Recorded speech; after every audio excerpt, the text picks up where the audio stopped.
હેતલની recipe બ્લોગમાં સ્વાગત છે તમારું। તો આજે આપણી રેસીપીમાં આપણે બનાવીશું મસ્ત એવું શરીરને ઠંડક આપે એવું જીરાનું શરબત બનાવીશું અને એ પણ ઘરે બનાવીશું। બહાર બજારમાં જેવું મળે છે શરબત એવા જ ટેસ્ટ સાથે આપણે ઘરે એ શરબત બનાવીશું। તો ચલો આપણે ચાલુ કરીએ શરબત બનાવવાનું।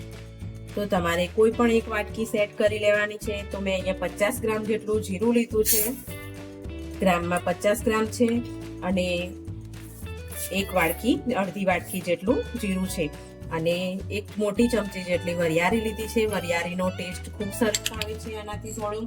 અને મેં અહીંયા 10 થી 15 નંગ જેટલા મરી લીધા છે। તો એને આપણે એડ કરીશું, મરી વધારે એડ કરવાના નથી।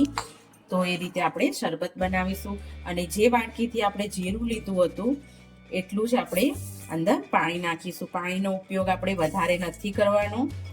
તો બસ આટલું જ પાણી આપણે અંદર એડ કરવાનું છે અને આને આપણે 4 કલાક માટે પલળવા માટે મૂકી દઈશું સાઈડમાં।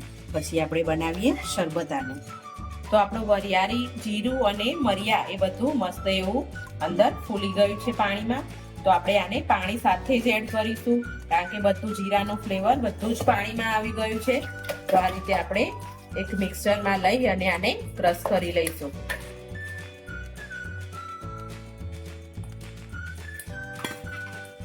તો આપણે જીરાને મસ્ત એવું ક્રશ કરી લીધું છે। આપણે એક્સ્ટ્રા પાણી એડ કરવાનું નહોતું આમાં, જે પાણી એમાં હતું જ એમાં એ જ પાણીથી આપણે કરવાનું હતું। આ રીતનું વ્હાઈટ ચોખ્ખું કપડું લઈ અને એમાં આપણે જે પીસેલું જીરું હતું એને આ રીતે અંદર એનું બધું જ પાણી કાઢી લેશું। ગળણીથી પણ ગાળી શકાય પણ આનાથી એકદમ ક્લીન પાણી નીકળી જાય, બધું ચોખ્ખું જ એનું જે બહાર જે સિરપ મળતી હોય એ આ રીતે જ લોકો બનાવતા હોય છે।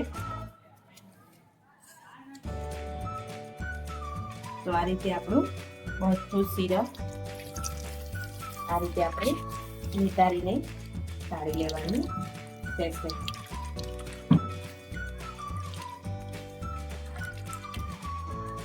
દબાવીને એકદમ સિરપ બધું આપણે કાઢી લેવાનું છે।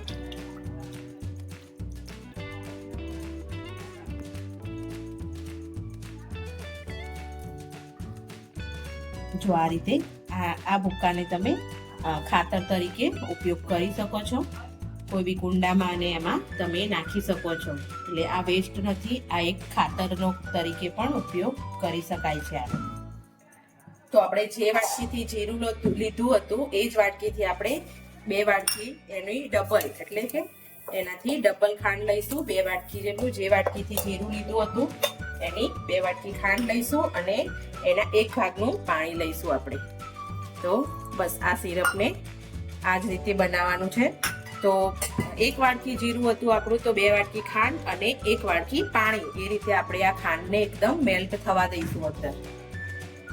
ખાંડ મસ્ત એવી ઓગળી ગઈ છે। તો આજે આપણે સિરપ બનાવ્યું હતું એ આપણે અંદર એડ કરી દેશું અને થોડી વાર માટે આ રીતે ચલાવતું જવાનું છે। સિરપને મસ્ત અંદર ઉકળવા દેવાનું છે અને એનું ફ્લેવર અંદર આવી જશે જીરાનું। તો આ રીતે ધીમે ધીમે આપણે બનાવીશું સિરપને અને ત્યાં સુધી આપણે એક મસાલો બનાવી લઈએ અંદર એડ કરવા માટેનો। તો ચલો આપણે મસાલો સ્ટાર્ટ કરીએ। તો આપણું અહીંયા સિરપ તૈયાર થઈ રહ્યું છે અને આ રીતે મેં ચાટ મસાલો લીધો છે, 1 મોટી ચમચી ચાટ મસાલો લીધો છે અને 1 મોટી ચમચી સંચળ લઈ લીધું અને આ બધાને આપણી ખાંડ અંદર બેસી ના જાય એના માટે મેં લીંબુના ફૂલ લીધા છે। લીંબુના ફૂલથી ખાંડ અંદર આપણે બોટલમાં ભરીએ ત્યારે અંદર એકદમ ચોટી ના જાય અને આપણું સિરપ એવું ને એવું રહે અને થોડો ખટમીઠો ટેસ્ટ આવે। તો એટલા માટે લીંબુના ફૂલ નાખવા જરૂરી છે। તો આ બધા મસાલાને આપણે મિક્સ કરી અને સાઈડમાં મૂકી લઈશું। તો આ સિરપના ઉપર જે આ ઝાંક વળે છે એને લઈ લેવી જરૂરી છે કે આપણા ટેસ્ટને બગાડે નહીં। આ રીતે એની જે ફેણ વળતું હોય છે સિરપનું એને આ રીતે લઈ લેવાનું રહેશે। તો આપણા ટેસ્ટને બગાડે નહીં અને લાંબા સમય સુધી આપણે એને સ્ટોર કરી શકીએ।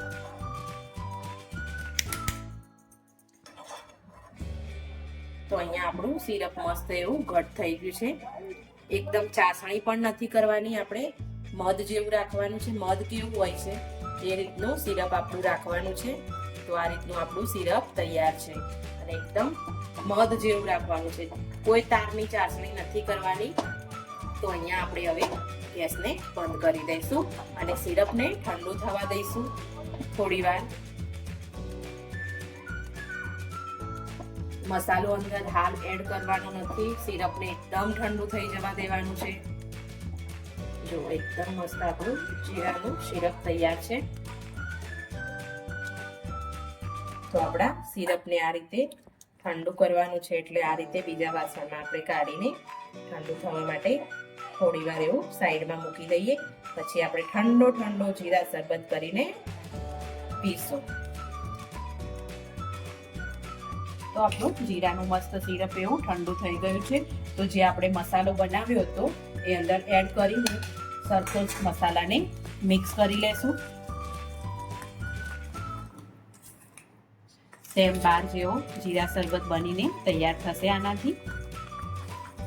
આ રીતે સરખો મસાલાને મિક્સ કરી દેવાનું રહેશે.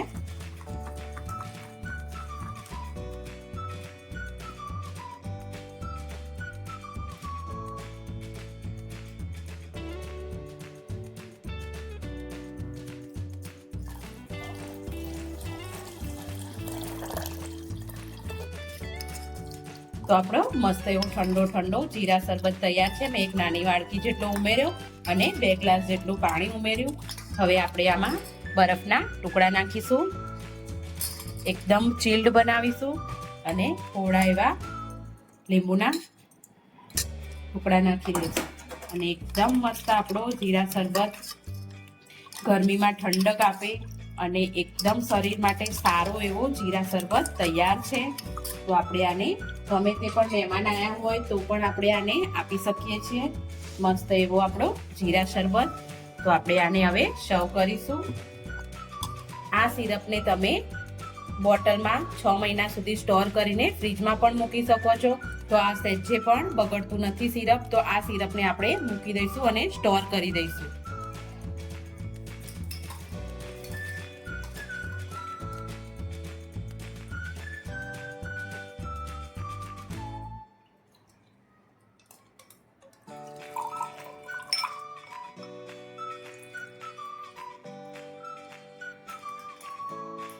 તો મિત્રો, તમને આ વિડીયો ગમ્યો હોય જીરા શરબતનો તો તમે પણ જરૂરથી ઘરે ટ્રાય કરજો અને બનાવજો. અને જે પણ તકલીફ લાગે તો મને કોમેન્ટમાં જરૂરથી પૂછજો, તો હું જવાબ ચોક્કસથી આપીશ. અને લાઈક કરજો, શેર કરજો, સબસ્ક્રાઇબ કરજો. Thank you.